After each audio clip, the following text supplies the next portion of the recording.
What just happened? Oh my God, Emmy, what did you just do? Oh my God. I am so relieved right now. This was going to be a very different video. Wow. Wow, wow, wow. Arsenal Football Club. Just incredible. And then the fourth goal, the way that Gabby just ran towards the net, celebrating before he even scored. If you haven't seen the goals, the last one, Emmy came up for the corner to try and rescue a point, and then we've gone up the other end and just walked it into the net. Oh my God, this club genuinely will kill me one day. But anyway, guys, I'm going to be a little bit of a negative person for the first half of this video because, let's be honest, multiple times throughout that game, every Arsenal fan would have been thinking the exact same thing. Oh, here we go. Oh, here we go. It's the yearly, the annual breakdown, the fumble, the bottling, February, whatever you want to call it. Just, oh, it was awful. It was bad. We can't defend. We can't defend. What's happened? I know we haven't kept the most clean sheets at home. And, you know, you could argue statistically we're not the best defence. But when you watch Arsenal, yes, whilst we've been conceding some goals, a lot of them are very good goals that we've conceded, a few of them today, we've defended for the majority of the season pretty well, I would say. Saliba's been brilliant since he's come in. Gabriel has been underrated for us, I think, although a bit wobbly at times. Ben White's been a revelation at right back, and of course Zinchenko, Tierney doing their job at left back. But today and more recently, it's worrying. It's really, really worrying, especially the Coutinho goal. Just beautiful play from Villa. And I've got to say, a huge shout out to Kamara. I am a massive fan of Kamara. Wasn't he a free signing or something? Like, it's genuinely incredible. Next to Douglas Luiz, who of course we tried to sign as well. They were brilliant together, and I feel kind of bad for Villa. They didn't necessarily deserve to lose 4-2 today. I'm not saying they deserved to win the game, because we'll look at the stats. You'll see that it wouldn't have been fair for Villa to win this game. But to not get anything out of it, it does seem a bit harsh, because they were pretty good at times. But this was just typical Arsenal from the last few weeks, since the World Cup, it feels like almost. Just poor in front of goal and not defending well. Not finishing our chances. Ødegaard was really quiet in the first half. You could clearly see we're missing, not Tierney, Thomas Partey. Just really struggling to score, basically. We were effectively lucky to get Saka's goal. It just fell for him and he volleyed it into the roof of the net. It's a superb finish. And of course, the Zinchenko goal as well, it's very lucky. It is. Those don't go in very often. So relying on moments like that will not win you a title. But then, of course, we've done the unthinkable and get even more lucky with the own goal from Emmy, which was just an absolute masterclass of a shot from Jorginho, who I thought, again, had a very tidy game.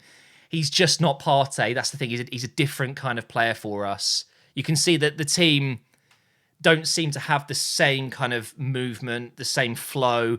But, you know, it wasn't Jorginho's fault today. That's what I'm trying to say. He's not Partey, but he's doing a very good job for us in a brand new environment. But and then the fourth goal, of course, is just the cherry on top, as I said. Ramsdale, questionable on a couple of the goals, I would say. I mean, it's very difficult to judge goalkeepers. If you haven't been a goalkeeper yourself, you don't know what it's like. But I do think the Coutinho goal was it's a strange decision for Ramsdale to go far post, in my opinion. Watching it, I thought he was going to smack that near post. I think everyone could see that, but I'm not going to blame him, you know, because they were very good goals. The first goal, which was Watkins taking on Saliba, I thought Saliba could have done a lot better, but realistically, we should have stopped the attack in the first place. Saka clearly picked up that knock and it hurt him. He had a lot of issues with that. Was it his left or his right ankle? But just really struggled, but still finished the game, which I thought was incredible. Trossard started and was okay, but I think Gabby came on and did a good job. Let's talk about Nketiah, because I think I've seen a stat, someone tweeted me, he hasn't had a shot on target in 5 games. Is that true? I don't know if I believe that. I'm going to have to double check that, because that doesn't seem right to me. But then again, it could be, because it does feel like he's fluffing everything. He's fluffing his lines every single time. Where are those goals that he was getting? Where are they going to come from? He's missing headers. He's missing chances where he's tried to dink Emmy at one point, where all he had to do was take a touch and lay it off to Saka, and it's a goal.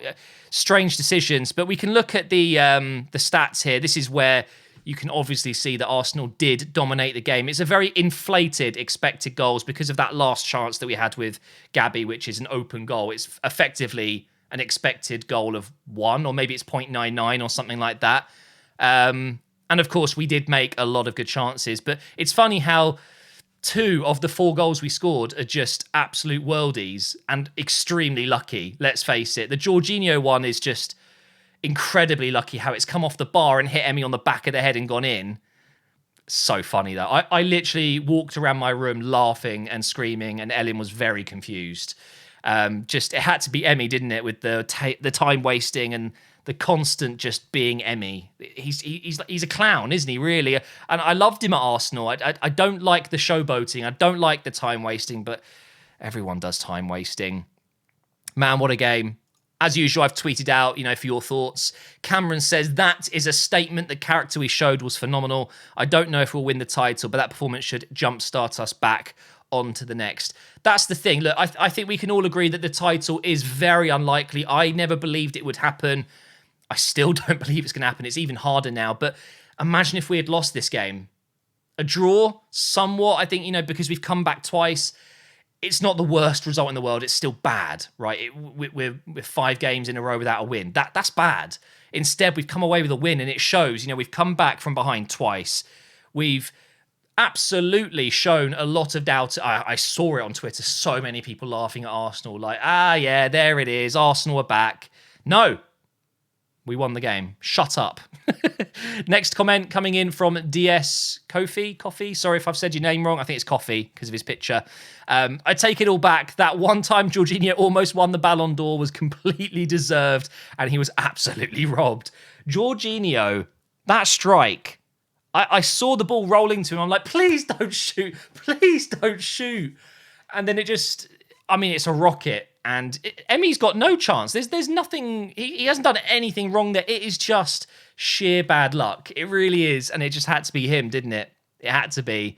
And then simple MUFC. Arsenal showed true character in this match. Have to say well done in the second half. So this is clearly from a United fan. And do you know what? I really appreciate comments like this, because a lot of non-Arsenal fans would have been watching today, licking their lips, thinking, oh, yes, I can type how bad they were. Oh, yeah, we all knew this was coming. But then to see there is some character, that there is, even in the youngest squad, with the youngest manager. Is he the youngest? Is Eddie Howe younger than Arteta? Either way, with one of the youngest managers, to show that kind of character away from home against a side that is managed by an ex-Arsenal manager, a recent ex-Arsenal manager that will be fired up, with some really good individual players there.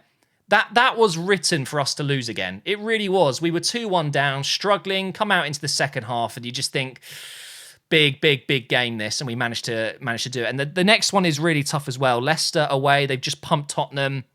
I don't know if Leicester are playing right now at 3:00.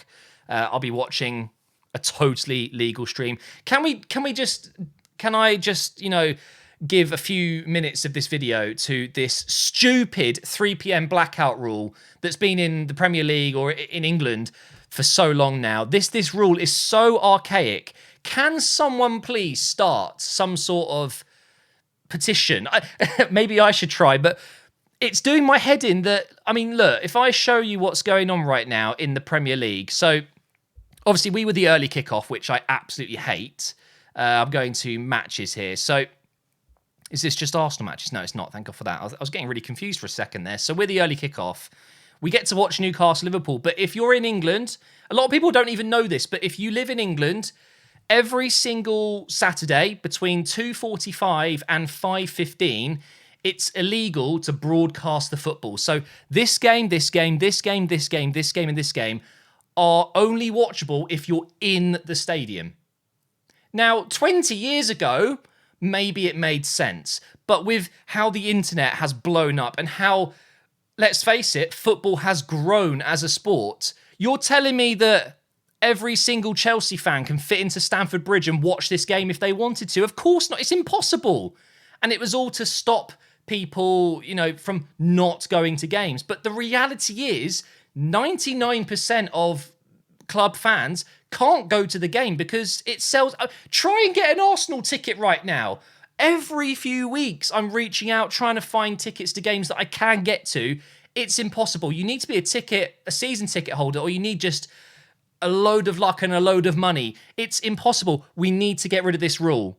It's so unfair. And the worst thing is not only do you miss the 3 p.m. games because of this rule, you're not even guaranteed to get all of your club's matches because you might get popped up in that 3 p.m. slot on a Saturday. But even during the week when it's not illegal to broadcast one of the live games, your team might not be selected, and yet we've got the highest prices in the world, in our own country, to watch our own league. How is that fair? It does my head in. It actually makes my blood boil.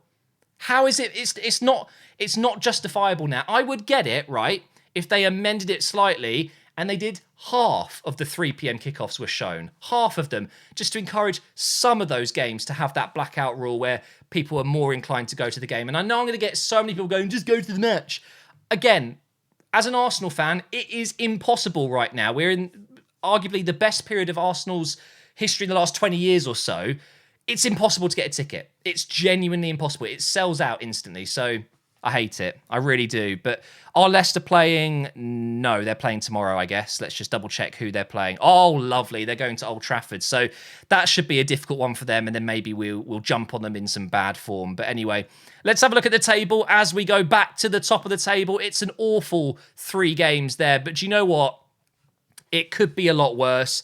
We're 3 points clear. We've won 17 out of 23. This is still okay. It's still doable. The biggest thing is, it is still in our destiny. It is still in our control. It is very simple. We just need to get more points than City from here and we win the title. But I just don't think that's going to happen.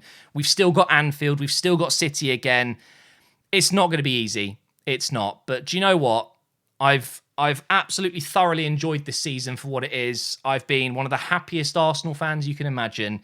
And if that was it for now and we go again next season, I will accept it and just think to myself, we're still very young, very inexperienced. There is a lot more joy to come with this Arsenal team. However, I'm not giving up. I still think it is possible. I just don't think it's likely. That's the key word. But anyway, thank you for watching this. Can we please delete the blackout rule? We need to stop that. It does my head in. I feel so sorry for all the fans. It's Arsenal every few weeks. It's just stupid that you can't watch your own team play unless you're in the stadium. It's a stupid rule that does not feel right in the current era. It just doesn't. But Arsenal, top of the league. Emi Martinez, thank you very much. God bless you, mate.